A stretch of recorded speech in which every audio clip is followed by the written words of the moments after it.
Hey, it's Clayton Olson, and in this video, I'm going to talk about the power of trust in relationships and dating.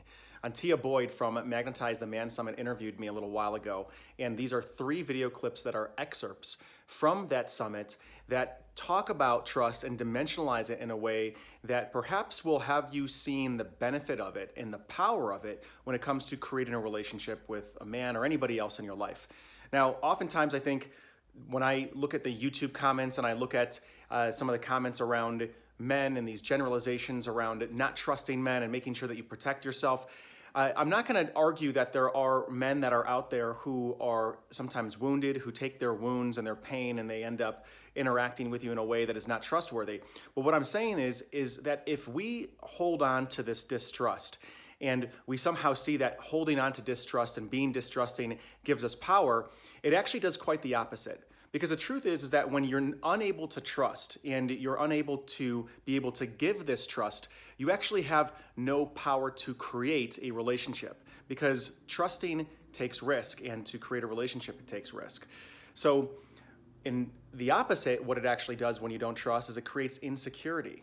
It creates insecurity in you. In fact, distrusting is actually the foundation of being a insecure or avoidant attachment style. So if you're wanting to move more into relating in the way of having a secure attachment, if you've heard of attachment theory, the foundation is trust, seeing the benefits of trust and learning how to put yourself in situations where you can trust and be able to see the people that are trustworthy versus the ones that aren't.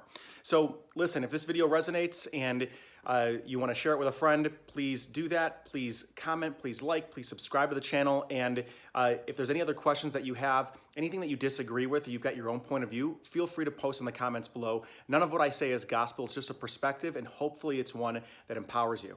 So go ahead and keep watching and enjoy the video. So Clayton, so let's talk about it. I mean, so many women, they just don't know what is trust. How do I know when I trust a man? Where do I even start? Yeah, great question. So from what I've seen, the most amount of suffering that happens in relationships happens from not allowing yourself to be fully in. It happens from not allowing your true self to actually come into the interactions, even in the beginning stages of dating. It happens from not being able to speak your truth in relationships with another person. And so how I see trust, just to define it in the background of how it relates to relationship, is really, it is the lifeblood of what makes relationship work. Because in order to make a relationship work, there's a certain amount of risk that one has to put themselves in. If you are going on a date, there's a certain amount of risk that you're putting in. You might risk rejection. You might risk wasting your time. You might risk having your heart broken. And so in order to make anything grow in life, it takes some risk. And what enables you to take risk? Well, what enables you to take risk is there's a certain level of trust there that you are going to be able to do this, that you deserve this, that there is something that's possible that can be created.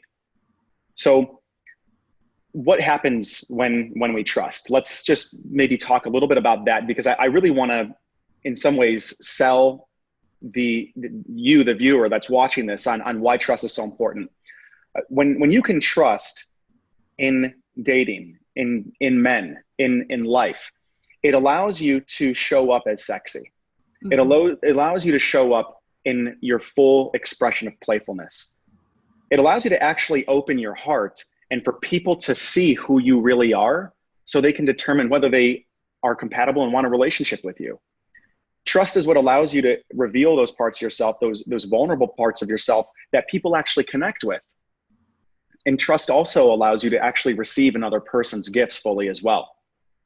And so on the other side of things, if you're not trusting, if there is this kind of guilty until proven innocent mentality that you have in your dating life, how people and the impact that it will have on men is that they will see you as someone that it almost takes too much work. It comes off as it's this veneer of baggage that is just, it's too hard to break through. It can also impact a man where he may feel like it's just too much of an uphill battle, and he will experience a sense of inadequacy when he's with you, whether he articulates that out loud or not. So it really gets in the way and stifles the connection. So that's the benefit of trust. I'm just going to pause right there. Does that make sense? Yeah, absolutely. And I really love the reflection from you about the inadequacy that a man feels. Like, I've never heard that before. Can you say a little bit more about that, like what that actually means for a man? Yeah. Yeah.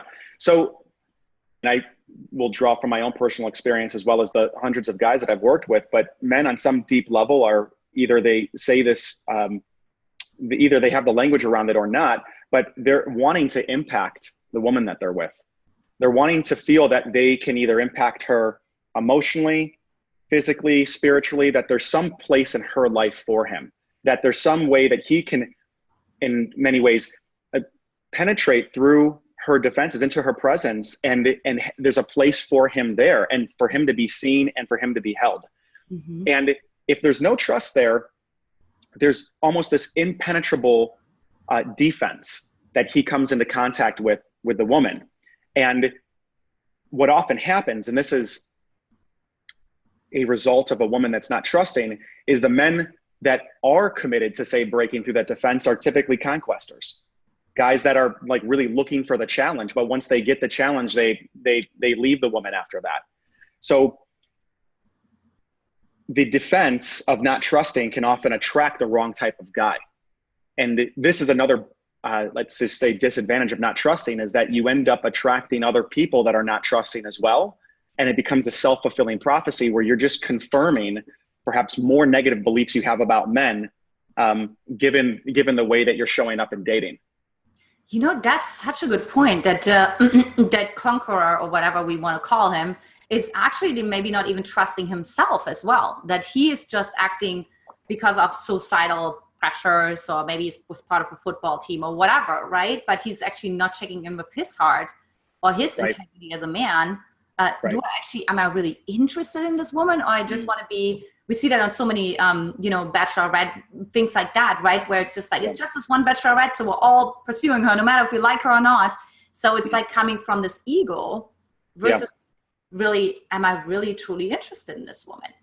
Yeah. And he might not be being honest about it either. Even if he is just interested in say, just a casual hookup, he might not be actually saying that because he's not trusting that that is valid within him. So he's not even being honest, which just perpetuates this, the experiences that many people watching this might have had of, well, men just want sex and men just want this and that. And it's easy to find evidence for that. It really is easy to find evidence for that if that's what you're looking for. But the invitation in this is to begin shifting your perspective so that you can start to find and look for the type of men that are actually in line with the things that you want in life, because they are out there. That's such a breakthrough. I mean, ladies, I just want to pause it for a second and just really take that in, what Clayton just said, like that maybe you were about the alpha male who pursues you, and, but then, and I hear that from my clients too, that said, well, he pursued me, but then he just kind of didn't communicate for a whole week after we went on the first few dates.